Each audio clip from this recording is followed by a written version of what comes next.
Dubai, annual nationwide pro-government rallies were held in Iran on Saturday to mark the end of unrest which shook the country in 2009, state media reported, while local news agency and social media reports said a third day of protests had begun.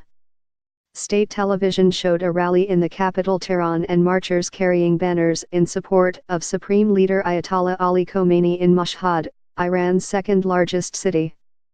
Pro-government rallies were scheduled in more than 1,200 cities and towns, state television said, events held annually to mark the end of months of street protests which followed Mahmoud Ahmadinejad's re-election as president in 2009.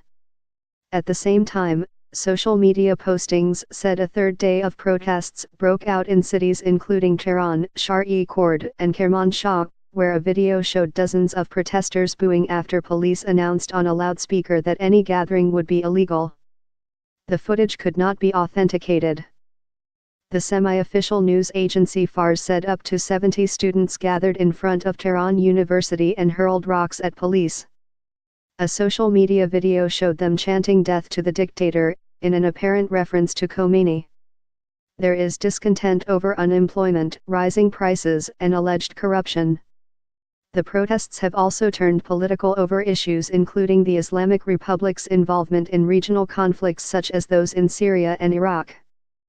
Unemployment has risen and annual inflation is running at about 8%, with shortages of some foods also leading to higher prices. Interior Minister Abdolreza Rahmani Fajli issued a warning against promoting protests online. "We ask people not to take part in unlawful gatherings. If they plan a gathering they should apply for a permit, and it will be examined," Rahmani Fajli told the Young Journalists Club news website. On Thursday, hundreds of people took to the streets in Mashhad to protest against high prices and shouted anti-government slogans. Police arrested 52 people, according to a judicial official. The United States condemned the arrests, with President Donald Trump tweeting, "Iranian government should respect their people's rights, including right to express themselves. The world is watching." State media quoted Foreign Ministry spokesman Bahram Qasemi as saying in response, "The Iranian people see no value in the opportunistic claims by American officials and Mr. Trump." Friday witnessed the largest wave of demonstrations since 2009 as protests spread to Tehran and other cities.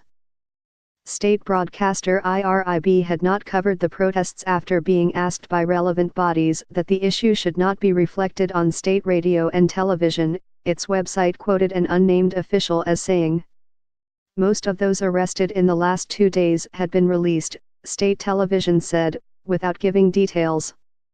Enemy websites and foreign media continue to try to exploit economic hardships and the legitimate demands of the people in this respect to launch illegal gatherings and possible unrest, it said.